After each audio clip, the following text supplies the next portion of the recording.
ಇವ್ನಿಗೆ ಆಟ ಗೊತ್ತು. ಯಾವನ ನಮ್ಮ ಟಿ ಎಲ್ ಅವರಾಗಲಿ ಮೇಲೆ ಯಾರನ್ನ ಬಂದು ರೆಸ್ಪಾನ್ಸ್ ಮಾಡ್ತಾರೆ. ನನ್ನ ಗಾಡಿ ಹೋಯ್ತು, ಯಾವನ್ನ ಬಂದ ನಮ್ಮ ಕಾಸು ನಾವು ಮಾಡಿದ್ವಿ ಸರ್, ಅಂದ್ರೂ ಕೂಡ ಬಂದು ಆರ್ಡರ್ ಮಾಡ್ತಿದ್ವಿ. ಈಗ 10 MG ಅಮೌಂಟ್ ಕೊಟ್ಟರು, ಲಾಗಿನ್ ಅವರ್ ಇರಬೇಕಂದ್ರು. ಇವ್ರೇನಂದ್ರೆ 11 ಅವರ್ ಲಾಗಿನ್ ಅವರ್ ಇರ್ಬೇಕಂತ. ನಾವು 11 ಅವರ್ ಬೆಳಗ್ಗೆಯಿಂದ ನಾಷ್ಟಾಗಿ ಹೋಗ್ಲಾರ್ದೆ ಇಲ್ಲೇ ಬನ್ನುಗಿನ ತಿನ್ಕೊಂಡು ಮಾಡ್ತಾ ಇದ್ದೀವಿ. ಸರಿಯಾ? ಈಗ 10 ಆರ್ಡ್ರು ಹೊಡಿ, 13 ಹೊಡ್ರಿ ಅಂತ ಆರ್ಡ್ರೇ ಇಲ್ಲ ಅಂದ್ರೂ ಕೂಡ ಬೆಳಗ್ಗೆ 6 ಗಂಟೆಯಿಂದ ವೇಟ್ ಮಾಡಿ 11 ಗಂಟೆ ವೇಟ್ ಮಾಡ್ತೀವಿ.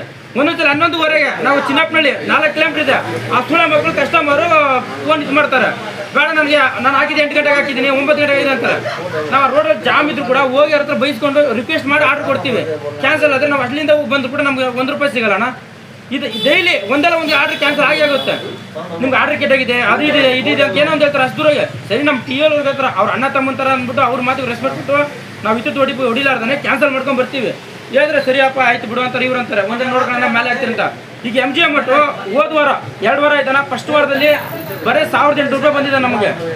ಫುಲ್ ದಿನ ಮಾಡಿದ್ದೀವಿ ನಾವು, ಒಂದಿನ ಬಿಟ್ಟು ಫುಲ್ 5 ದಿನ ಮಾಡಿದ್ದೀವಿ, ಬರೀ ಕಮ್ಮಿನೇ ಬಂತು. ಸರಿ ನಾ ಇವ್ರ ಹತ್ರ ರಿಕ್ವೆಸ್ಟ್ ಮಾಡಿದ್ಕೆ ಪಕ್ಕ ನಿನಗೆ ಶನಿವಾರ ಬರುತ್ತೆ ಈ ವಾರದ್ದು ಅಂದರು. ಸರಿ ಅಣ್ಣ ಶುಕ್ರವಾರ ಅಂದರು, ಶುಕ್ರವಾರ ಇಲ್ಲ.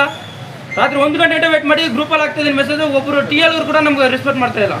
ತಿರ್ಗಿ ಆಯ್ತು ಸರಿ ಶನಿವಾರ ಆಗ್ತೀನಿ ಅಂದರು. ಶನಿವಾರ ಬೆಳಗ್ಗೆ ವೇಟ್ ಮಾಡಿದ್ರಿ, ಮಧ್ಯಾಹ್ನ ವೇಟ್ ಮಾಡಿದ್ರೆ 5 ಗಂಟೆ ಅಂದರು. ಈಗ 5 ಗಂಟೆ ನೋಡಿದ್ರೆ ಯಾವನು ಕೂಡ ರೆಸ್ಪಾಂಡ್ ಮಾಡ್ತಾ ಇಲ್ಲ. ಇವಾಗ ಅದಕ್ಕೆ ನಾವು ಬೆಳಗ್ಗೆ ವೇಟ್ ಮಾಡ್ತಿದ್ರೆ ಇವತ್ತಿಂದ ಆರ್ಡರ್ ಸ್ಟಾಪ್ ಮಾಡ್ತೀವಿ.